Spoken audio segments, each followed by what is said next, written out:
Well, it's good evening from Galashiels. I believe it's good afternoon from Wisconsin. Yep. Hi Milbillie? What's the weather like over there today? Cold. Yeah, same here. I had 2 jumpers on today.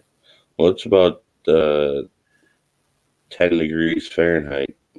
Right, so that's below freezing. Oh, well below freezing. Yeah. No, I saw some pictures earlier today. One was of somebody that had driven past the salvage yard, maybe on the Saturday or Sunday. It was snow on the ground. So there's no snow by me yet. No, there has been, but it's melted. Yeah, we've not had any snow. What we did have was, I'm going to say, Sunday morning. There had clearly been a very light shower of snow or sleet that had frozen, and so my windscreen, it took ages to clear because it was that hardened snow or slush. But anyway, it's all cleared here. Although it was wet today, but yeah, it's getting pretty cold. But hell, I mean, I'm actually, I believe, where we are much further north than Wisconsin. Here in Scotland, we are on the same sort of line as sort of middle Canada. Mm-hmm. So it's strange how over there you get a much hotter summer, but a much colder winter. And I assume it's because we're not landlocked. Yeah. Sorry. Last year the winter was crazy. It was cold. It was so cold it killed my car. Like negative 40 degrees and wind chills. It was bad. So what did you say happened to your car? The weather killed my car. Oh. You got it fixed? No, I had to get a new one. The repairs were going to be more than the car was worth, so I was like, be done with it. What was it? Frozen pipes and stuff?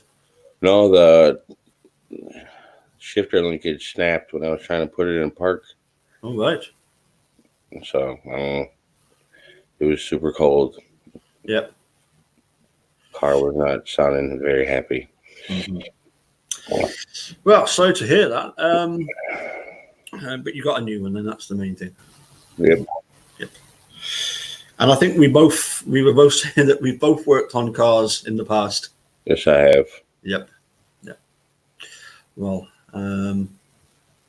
recently I was doing a bit of electrical work, but anyway, that's the house is still there, so that's the main thing.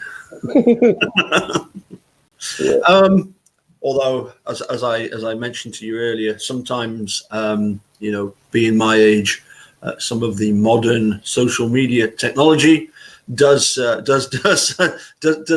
come a bit daunting to me at times. I don't always put everything where I should. Yeah, it happens.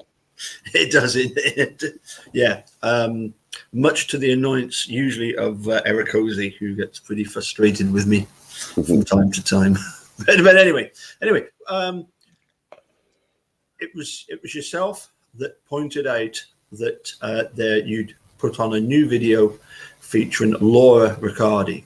Yeah. What was particularly interesting was the day before I had done a couple of little clips, a clip of Laura and Moira talking about Making a Murderer just after it first came out. And what was really interesting was that in that actual clip, obviously Laura says to Steve, by the way, it's okay if we record. Mm-hmm. And he says, yeah, doesn't he? Yep. And I might be wrong on this, but I think that one of the lines that Steve says, where he says, well, I had to settle to get my lawyers. We actually hear that in she tells him in that interview that I'm going to use clips of this, and probably Steven, when he's talking he's talking to other people after that, telling them that she recorded everything and she's probably going to put clips of it in the movie they're making. Yeah. Well, I certainly recognize that one. Just before we get onto that particular quote, the first thing we hear is that Steve mentions that Yvonne thus is Dolores' sister. Yeah. Yeah. She's featured a couple of times in series 1, and her granddaughter, Heather.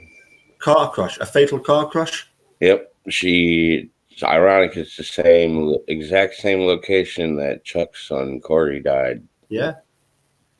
Now Corey would be Carla Chase's older brother. Yes. Yeah.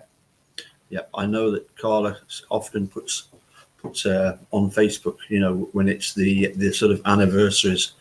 So it's strange that 2 fatal car crashes in the same area. It's obviously a bit of a black spot, isn't it? Yeah, but it's very far apart. It's not like just. Oh, it wasn't the same spot. No, it's the same spot. I'm just saying in time it was. Oh yeah. That's right. Yeah.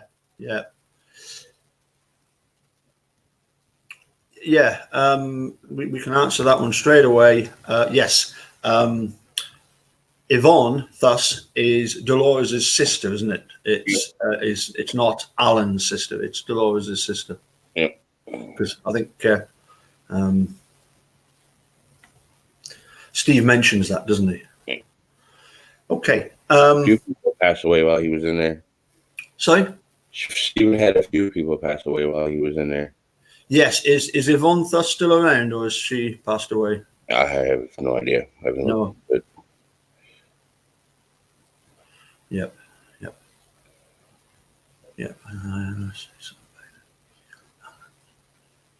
Okay. Well, we'll certainly yes. The basically Yvonne thus is Steve's auntie. Yeah. Now, okay, I'm just going to ask you this question. And I've put down at the top here, what is more valuable to Steve? Settling for 400,000 or to have been able to hold Manitrot County Sheriff's Department liable for what happened to him? He just wanted to get out. That was his only thoughts. Yeah. Get me out of here. Get me out of here. Get me out of here. He should have kept his lawsuit going. He should have never settled. No. He should have never stopped the depositions, because that's exactly what they wanted. Yep. I mean, just weeks prior to Kirk's deposition, his attorneys sent an email to them and asking him to not have to partake in the deposition. And then he's instructed that he has to answer every single question they ask him. Mm. So Teresa Hallbach goes missing, and then here we are. That's that is because I find it very strange. The night that Stephen Avery is arrested, Jerry Pagel is calling and requesting Peg Loch Slaughter's number. Right. And then the depositions are postponed.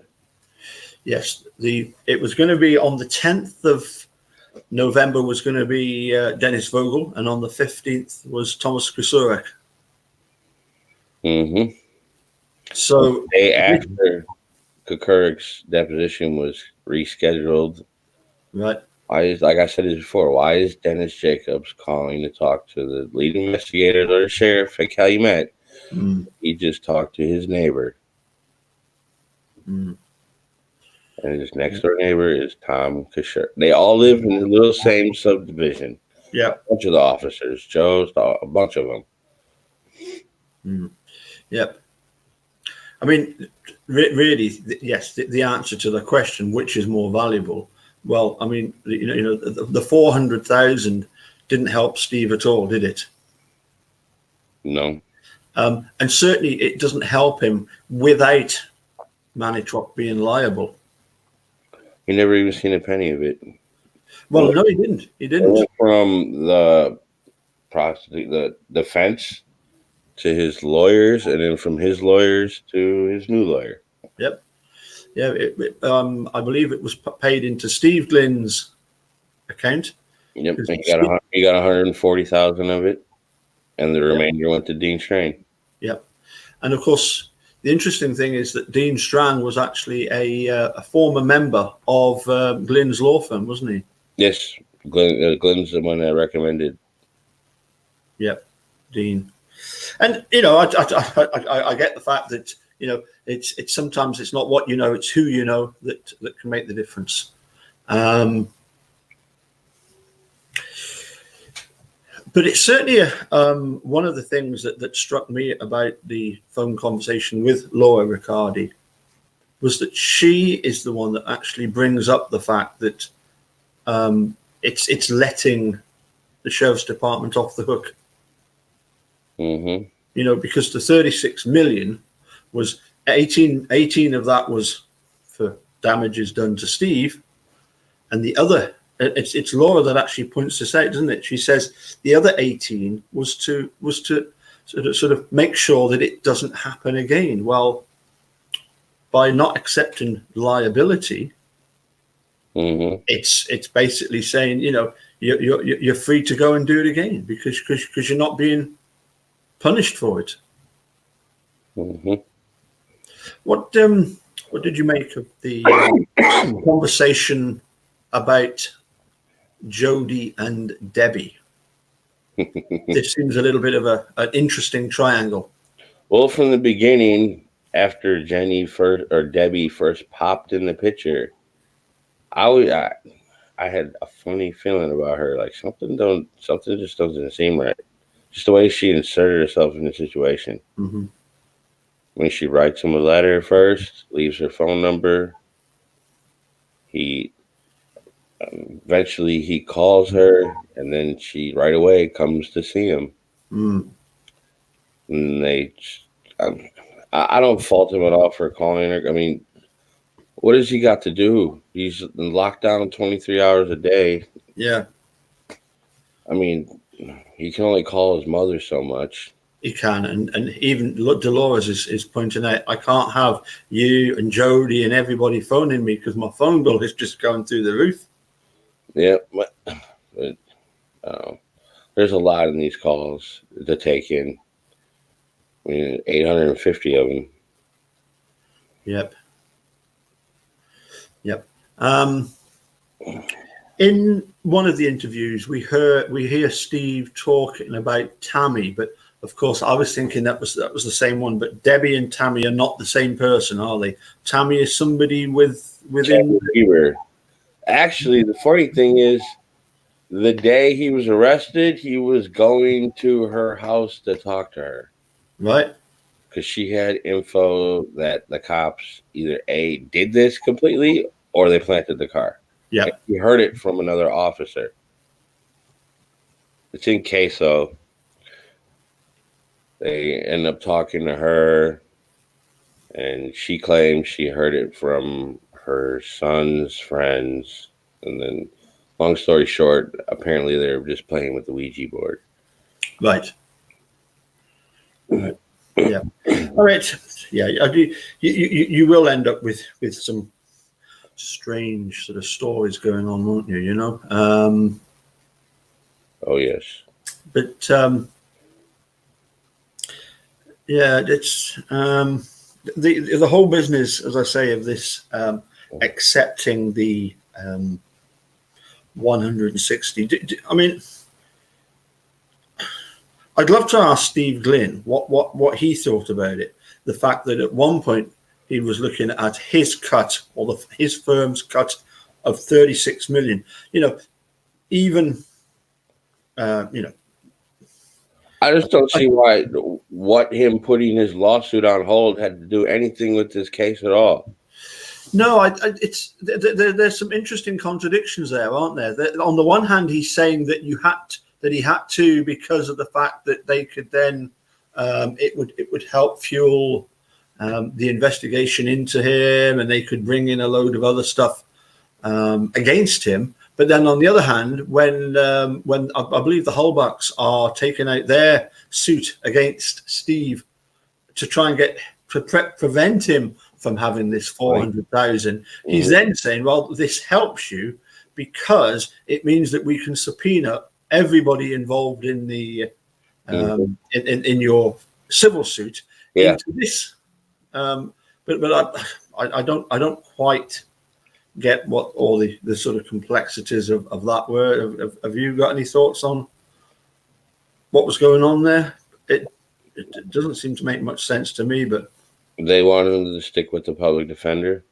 Yeah. Loy. And that whole situation is all sketchy too. Like, the Kratz was doing everything he can trying to stick something to Steven because the process was going through. They had done the evaluation on the land. Everything was sent to the lawyers. Everything. He was set to get out on bond.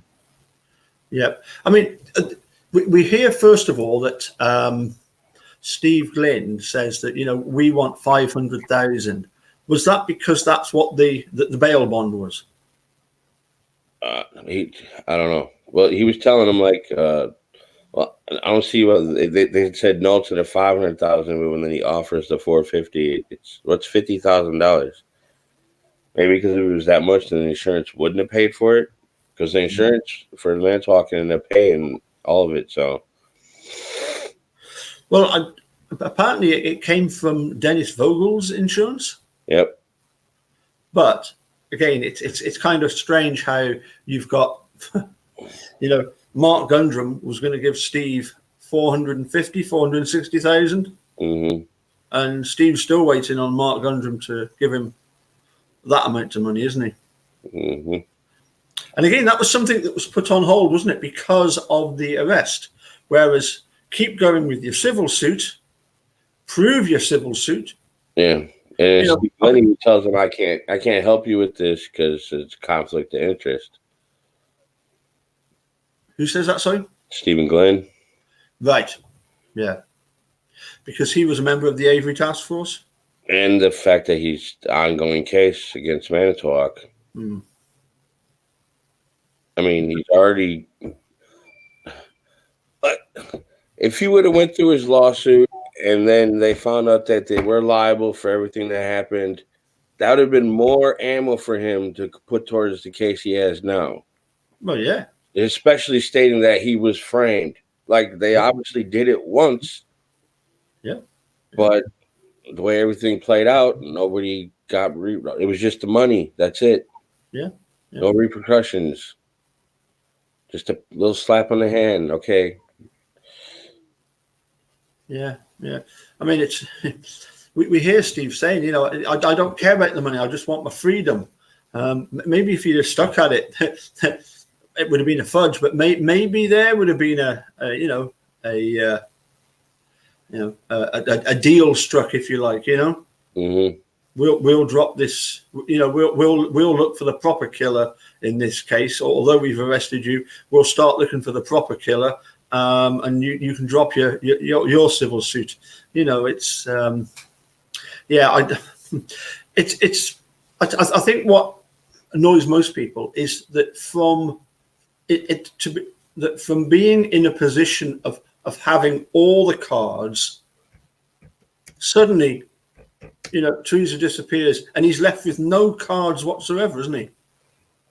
Yeah, none. He's he's desperate. I mean, what do you think he's got to do? All he's got time to do is think and think and think and think and think. Yeah. As you say, he was desperate to get out because we hear about this. Obviously, Laura saying to Steve that they must have met sometime previously. Yeah. And she reminds him that he said to Laura, what the most important thing is since being free was meeting Jody. So, that was definitely high up on his list of important things was to try and get out. So I suppose I can appreciate settling the lawsuit low, as long as you've got that money for the bond in order to get you out. Mm-hmm. Because as long as he doesn't go anywhere, that 500,000 isn't going anywhere either, is it? No, not. You know, it's money in the bank, as it were. And I don't know how many of these calls you've listened to, but this is a fair few, but not eventually, eventually Steven gets a cellmate, and right. he's using the same phone he's using. So we have quite a few phone calls of that individual calling people too. All right. So you're having to filter those out then? There's probably about, I think, 10 calls. Yeah. Because there will be nothing of relevance to Steve's case, will they? No, nothing relevant at all. I can't imagine the prisoner saying anything about Steve's case. No. Tell us about Rowley Johnson's phone call. You mentioned which one? He talks to him quite a few times. The most recent one that you put up. Well, basically, he's just bitching about all the damage they did. Yeah. And how the investigators just came to talk to him. And how they justified him all the damage they had to do. Yeah. He's telling them, like, you guys broke the doors. Didn't have to. The keys were hanging right there by the goddamn door in the house. Yeah. I mean, did I hear something about the fact that they bust we call them boots and bonnets, and you call them trunks and hoods and stuff, and they went around deliberately busting the locks of various cars, not because they had to, but because they could. Yeah, Colborn was taking it upon himself to go around, and that's the thing. They had all the keys to every car they did it to. Yeah. And it wasn't just the junk car sitting in the yard. It was the cars that actually were drivable, that they owned. Mm-hmm. A bunch of them. Yep. Fiero. I mean, you can see there's pictures. All the pictures. Every trunk are open. Now I've got some interesting news. We have somebody joining us in the chat. Yeah, Christy. Would you care to introduce, please, Milbillie? Christy. She's from Follow Play, and also she's on Facebook. Hello. Hi, Christy. Hi. How are you? I'm not too bad. She's been doing very detailed analysis on all these calls, so I'll let her talk. She's got a lot of insight. I missed a lot of what you were talking about because I was looking for who Yvonne was related to, so I missed a lot of what was going on. Yvonne is Alan's sister, not Dolores' Alan's sister. not Dolores', right. It's in call 580 at about 11 minutes and I think I wrote 32 seconds or something. I wrote 30 seconds. It's at the 11-minute mark. She talks about how Alan has no choice but to go to this funeral. She said it's his only sister's daughter, for Christ's sake, I believe is what she says. Yeah. And I mean, in fairness, I would say that, you know, I know you can't always tell when you look at people, but yes, when you think about it, Yvonne, from what we see of her in Making a Murderer, number one, there is definitely a family more of a resemblance to Alan than there is Dolores, isn't there? I honestly, off the top of my head, cannot remember which one Yvonne is. I'd have to look her up. Yeah, she doesn't get to talk very much, does she? But and I think she's mainly featured possibly in just the very first one, and then one other appearance later on. Yeah, I also never saw Debbie Klemp until Dr. Silkman started pulling screenshots of her. I never noticed Debbie Klemp in Making a Murderer. Now I'll never forget her, unfortunately. Mm-hmm. So, yes, what because I've got the opportunity of asking both of you then about these phone calls that you've listened to. What are your thoughts on how is your perception of the situation? How has it changed by the phone calls, or has it simply confirmed what you'd already thought? It's confirmed a lot of what I've already thought. It's also, Milbillie and I were talking about this morning. I'm watching some things go on in the background, and give me 1 second. I need to grab a calendar so I don't mess this up. If you look at a calendar of February of 2006, Stephen had his hearing in January, and we miss what happens at that time because he's in another prison. So we don't have a chunk of phone calls because of that surgery he had, but we know that his court date happens on the 17th.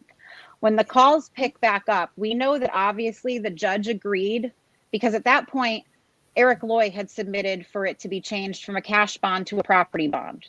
Right. So I believe in that January court date, Hazelwood tells them, I'll consider it, because when the calls pick back up, Stephen is firing orders. Okay, this has got to get done. This has got to get done. Alan and Dolores have a hard time finding lawyers that will do the appraisal. There's all these roadblocks that happen. You know, they make it all happen. They get it all going. And you hear bits and pieces about Ken Kratz is trying to put up roadblocks everywhere he can. He says that the salvage yard isn't worth anything. The ground is contaminated. Alan is swearing and cussing that that's a load of crap, because he has reports from the DNR that they have the cleanest soil around. So Kratz is trying to say it's not worth $500,000 because it'll cost us $400,000 to clean it up. And Alan's saying, you know, basically, screw you. No, sir. So they go through all this. They get everything going. In the background, Stephen's also settling his lawsuit. So now Eric Loy comes to him and says, I can't represent you anymore because of this money. Steve Glynn puts him in touch with Dean Strang. Stephen meets Dean Strang, signs the contract. So Stephen has Dean Strang as a lawyer. Ken Kratz tried to file a motion to stop the judge from changing Stephen's lawyer. I'm going to assume the judge didn't even hear Kratz's motion. He went ahead and decided and removed Loy and approved Dean Strang as the attorney. On February 24th, on a Friday, Dean Strang gets all the paperwork together and submits to have a hearing for Stephen's property bond. On the 27th, every effort Ken Kratz had put forth to keep Stephen behind bars, Marie Avery, everything had not been successful. On the 24th, the paperwork is filed. On Monday, the 27th, is when they start going after Brendan. Stephen had no chance. Dean Strang is at that point, from what I gather, they were kind of afraid of Dean Strang. And Dean Strang was confident the property bond was going to go through. And this was how Ken Kratz had to stop it, because everything else he'd tried to do didn't work. Right. And I noticed you mentioned Hazelwood. What's his first name again? Judge. That is who heard the case, correct? I could have my judges wrong. I think it was Hazelwood. Yeah. I'm trying to think what his first name was. I can probably tell you. It's. You got me. Oh, no, I can't remember his first name. That's really. I'm sure somebody in the chat knows exactly what Judge Hazelwood. Was it Fred Hazelwood? I think it's Fred Hazelwood. Anyway, it doesn't matter. Obviously, I was just wondering when does it transfer to Patrick Willis being the. I'm not sure. Right. It doesn't matter. I mean, listen, whether it's Fred Hazelwood or Frank Hazelwood or Patrick Willis, you know, I still laugh when I hear the line from Willis about, you know, the most dangerous person ever to enter his courtroom. I would have thought he was talking about Ken Kratz, but certainly not Stephen. As I think we were saying about Rowley Johnson, he also is pretty incredulous that Steve has settled for such a low figure. And just to put Christy in the picture, what we were talking about to begin with was, you know, and I'll ask you the same question. What do you think was more valuable to Steve, getting $400,000 so that he could employ Dean Strang, or giving up the fact that Manitou Sheriff's Department were then no longer held liable for what had happened. If they had walked into that cell and handed him a piece of paper that said, we owe you $0 and you did nothing, we owe you $0, we Yeah. did nothing wrong, and you get your freedom, he'd have signed the paper. Yeah. He just wanted to be free. It wasn't about the money. They owed him that money, but it wasn't about the money. It wasn't about the money at all. And to settle that for $400,000, that was disgusting. That was out of $36 million. Yeah, well, it's Laura Riccardi that actually points out the fact that, you know, by not having any liability on behalf of Manitou Sheriff's Department, you know, the civil suit was for 36 million, but it was split 18 and 18 million for what they'd done to Steve, 18 million for they wouldn't do it again. So they wouldn't do it again. And basically that's exactly what Laura was saying, was that, you know, by settling for this just 400,000 without any liability, you're in effect, you know, you're given the you know, the green light to them to do it again, because they're not getting penalized at all for it. But I was just wondering, you know, from the point of view of, you know, how things progressed after that, the fact that, you know, Dean and Jerry are, you know, they're going in to represent Steve, but they can't, you know, they can't use the civil suit, the you know, the wrongful conviction first time round as part of Steve's defense, can they? They can't use it to the extent that they would have been able to, surely. No, they couldn't at all. It all got washed away. Yep. I was asking you about, you know, what, whether the phone calls that you've listened to, if you know, listened to the amount that you have, that it's confirmed what you thought. Has there been anything that's jumped out at you as being, wow, I never knew that. I'm surprised about that. Have you had any? I'd imagine you've probably had one or two times when, I didn't imagine that was going to be the case. Can you think of any? The whole lot.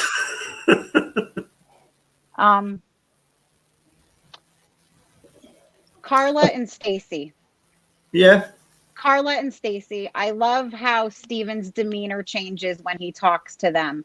Yeah. They do the best they can to keep his spirits up. He loves talking to Stacy, and Carla just sounds like she's being attentive to him. I do have to give them that. Earl surprised me. I forget what number, 594, I think it is. That really, I shouldn't be shocked, but that call really shocked me. The way he spoke to his mother, just how that whole phone call went down. And what a dirty old man Alan is surprises me, but he cracks me up. I love listening to Alan Avery. He cracks me up. He reminds me a lot of the older men in my family, like old grandfathers and uncles, stuff like that. So he cracks me up.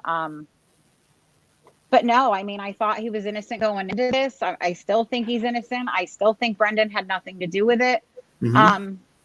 I think my theories have changed a little bit. I think my theory on who did it and how it went down has changed just a little bit in the last couple months.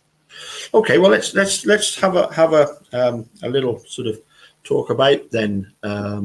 You know, I'm only going to have like 5 or 10 more minutes maybe, and then I have somebody coming. I can come back if you guys are still on, but I'll have to leave for a few minutes.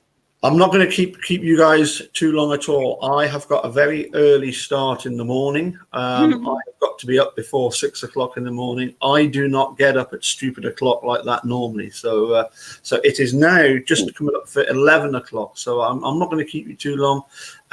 And part of the reason for that is tactical. It's so that I can invite you to come on and talk a bit more, you see? Absolutely, anytime. So yes, looking at the theories as to who did it. I don't think, Milbillie, I don't think you've ever changed your opinion, have you?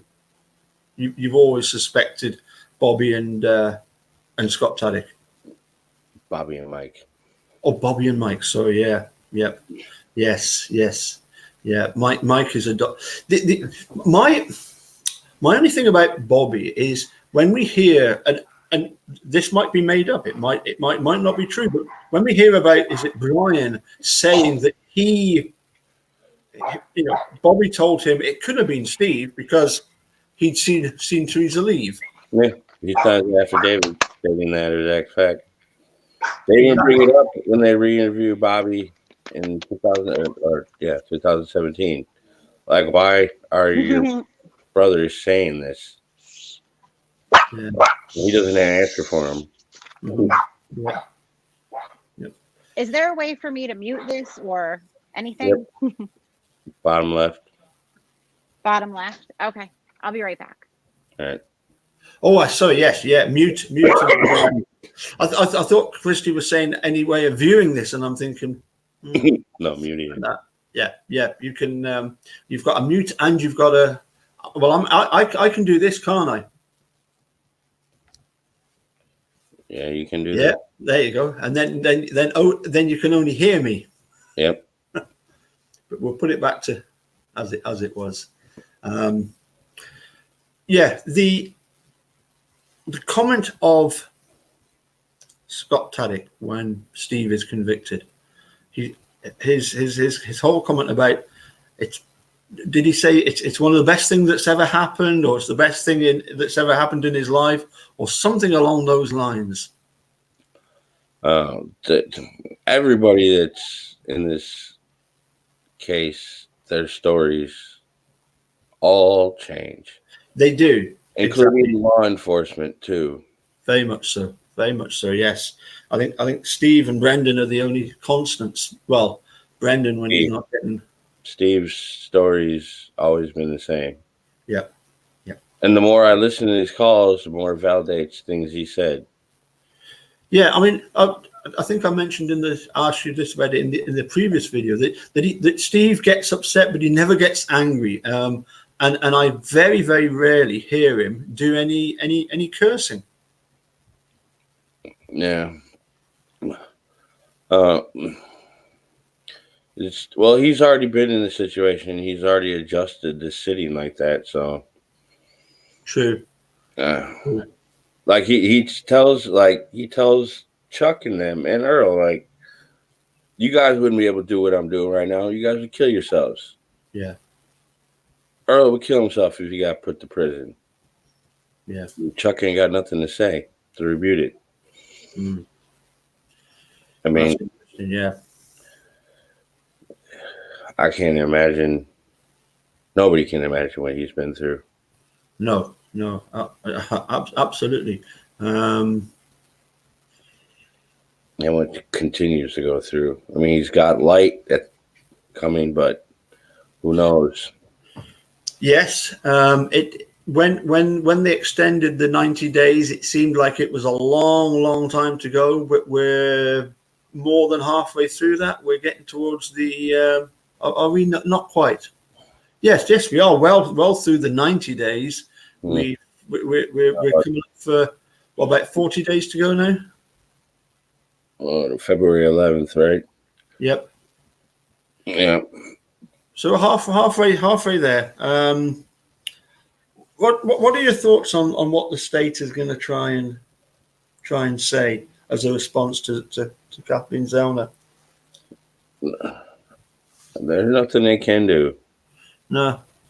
Like I said, she's got, like she said it, this is the strongest case she's had going in to this stage where she's just beginning her process. Unlike Brendan Dassey, he's pretty much exhausted all of his avenues unless they find new evidence.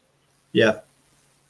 Well, I don't see why his attorneys, did they know about these phone calls, these dispatch calls, or any of this? Because it's very apparent. I can see what they were doing. They used Stephen's own words against him. They took his only alibi and turned him into an accomplice. Well, yeah, I mean that's an interesting Stephen thing. even says it. Tells Barbara, well, if I did this, your son's involved too, because he was with me the whole time. Yeah. Yeah. We were standing by the fire, sitting on the golf cart, watching the fire burn. Mm. And the fire is done before 9 o'clock because he's on the phone with Jody. He is. Yeah. 8:58. Yeah. Yeah. And everybody's statements after that, like Barb, her statements alone make you question some things that happen. Mm. Everybody's statements, especially around the fire. And then we're hearing that Jody may have been the last person to use his burn barrel. And that's why they found burnt clothes in it. Were those did Jody own a pair of Daisy Fuentes jeans? Did they ever, like, there's so many things they could have used to help him, but they didn't. Mm-hmm. Question is, did they have access to all this? I mean, they always argue that, oh, we only had so much time. But that's always Jerry Buting saying that, because Dean Strang was on board before him. Yeah, so it was Steve Glynn that put Dean Strang and Jerry together, wasn't Well, it? in the beginning of the phone calls, we hear Stephen Avery calls Stephen Glynn's office and talks to Dean Strang for the first time. All right. And that's back in November. So he's phoning Stephen Glynn. Steve Glynn. Office. But Jerry's already there. No, not Jerry. Dean. Oh, sorry, Dean. Yeah, Dean. Yeah, because Dean and Steve Glynn, they Part of member of the law firm at one time. Yeah, that's right. Yeah.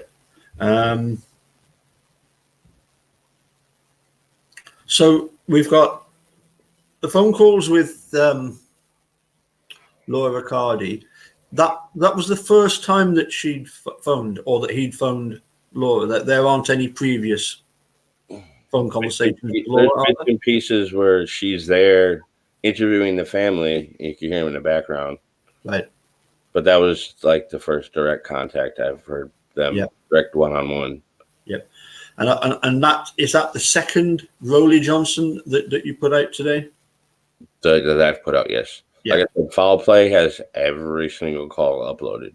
So if you want to listen to them, and Christy's going through and doing a detailed analysis of each call.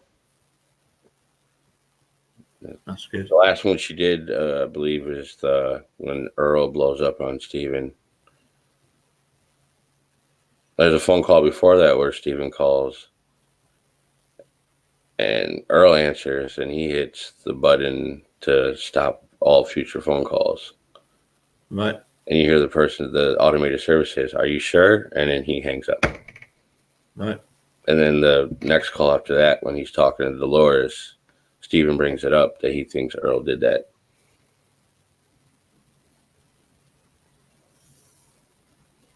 What you mean, the disconnect in the calls? No, he'd hit the button to make sure that he wouldn't be able to call no more. Yeah. And then we got that blow up. Why the fuck you calling here? Blah, blah, blah, blah. I was shocked when I heard that. I was not expecting that at all. That shit came out of right field like, whoa. Mm-hmm. They obviously can have a temper. Yeah, yeah. Let's just pop this question up because it's a very important one. Where can we, I presume you hear all the calls? You've just mentioned Foul Play. And also your own channel. Yes. Yeah. So if I put on the link to both your channel and Foul Play channel. Well, if you put the link to my channel or Foul Play, you're going to. I have the link to my Foul Play's channel in my heading of my Facebook YouTube page, and then vice versa for them. Yeah.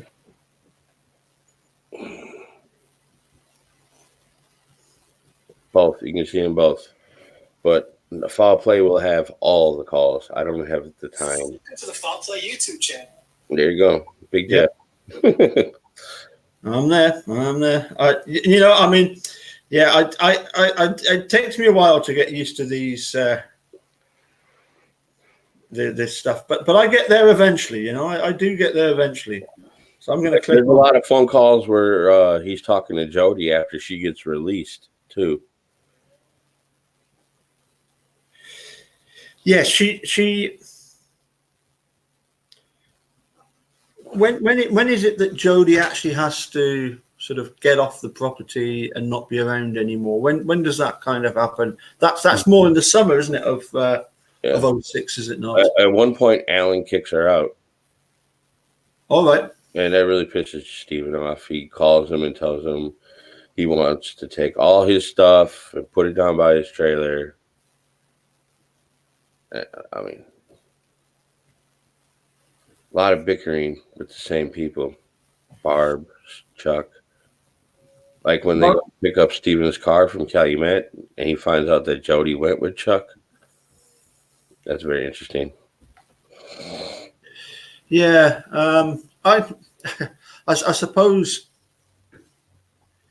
when you're dealing with what is such a stressful situation, and the fact that Debbie Klemp,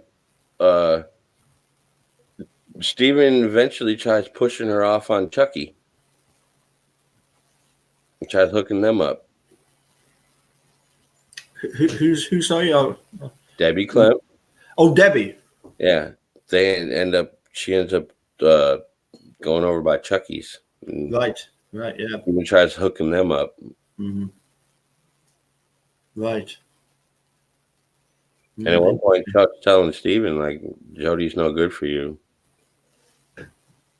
And yeah, that was an interesting call. I posted. That is a bit twisted, isn't it? You know, I suppose all this sort of not if you look at the family history. I mean, you got Steven's ex-wife marries Barb's ex-husband, and then you got Tom Yonda's cousin, then marries Barb, Scott Tadich. It's I get the impression that you've got a very small population in a big rural area, and it gets very cold. So everybody tends to know everybody else. Yeah, what do you do in the wintertime? Hunker up. Exactly. Yeah. Season. You can go outside and build snowmen, or you can stay inside and keep warm, can't you? So I get the. I get the. Listen, pal. I'm as Christy said that she would be ready to stay for a couple of minutes. Oh, there you go. Just in time. I was still listening. I figured you guys were saying goodbye, so I would come say goodbye. Oh, that's great. Yeah. As I say, if what we've actually managed over the last 3 weeks is that Milbillie has put up with me for at least an hour every week so far. So I've heard, and I've always missed them. Have you? I have. This is the first one I've been able to catch. Well, it's kind of interesting, Milbillie, that when you're doing all the phone calls, you're putting all the phone calls out, but I like the opportunity to ask you, and obviously when Christy comes along, to ask you questions about those phone calls so that you can disseminate some of the information about them. Yeah. So how many videos has Foul Play actually put out there? Because I get notifications sometimes of 10 at a time. Oh yeah. There was 850, and then if you take the ones out that aren't actually his, I'm going to say I think it's 842. I think 8 calls belong to the cellmate. Right.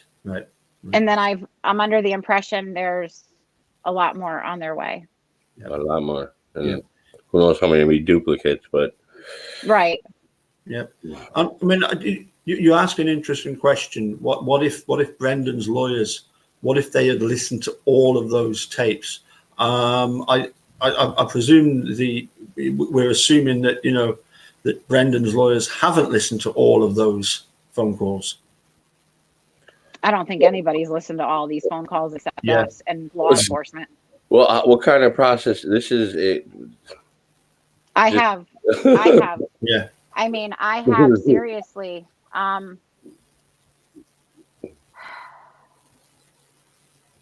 February alone was 40 hours of listening. Right. January, I mean, I've got well over 120 hours of listening into this since they've been released. Wow. Well over 120 hours. Mm-hmm. And we could potentially have 16 years. Yeah. Yeah. Yeah, we could. And that's We could. we haven't even got all of Brendan. Yeah. The question I is, might start why are they hiring. not releasing certain calls on certain That- days? That is interesting. That is very interesting. Like from November 5th prior, select few calls. We got phone calls from Jody calling Dolores' house, but then we have calls where Jody's calling Steven's house, and then we have phone calls that happen. We have records of them happening, but we don't have the audio. Right. It's suppressed. It's being hidden. Right. And if some of the phone calls are really wired, they should all be the same evidence. Just like if you read CASO, the first 7 items they take into custody are from the Hallbox residence. The very next 2 items they list are the phone calls between Jody and Steven. Yeah. Okie dokie. Well, I would love to do it again. Anytime you want to do it, let me know. Yeah. What we do is Milbillie lets us know what day he's not working, and I know he does the same to me sometimes. yeah, it's working great, and it's brilliant to have more people join. So yeah, look forward to having you on again in the not too distant future. So Absolutely. Milbillie knows how to find me. Thank you very much. Well, of course, Thank you for having me. We're all on Discord, aren't we? We are. Yeah. Yep. Yeah. No, absolutely brilliant. Thanks again, guys. We're going to say cheerio so that we can invite you, as I say, back on again very soon. Hopefully next week. How about next Wednesday? I don't think I've got anything on next Wednesday. That's Christmas. I've got a gig. I've got a gig from 1 o'clock till 6 o'clock, and then I'm free the rest of the evening. I'll be in the car. I'll be in the car. Okay. Well, have a good Christmas when it comes, and maybe we'll catch you sometime just after then. Absolutely. Thank you. Okay. Thank you very much. Cheers. Bye for now. Well.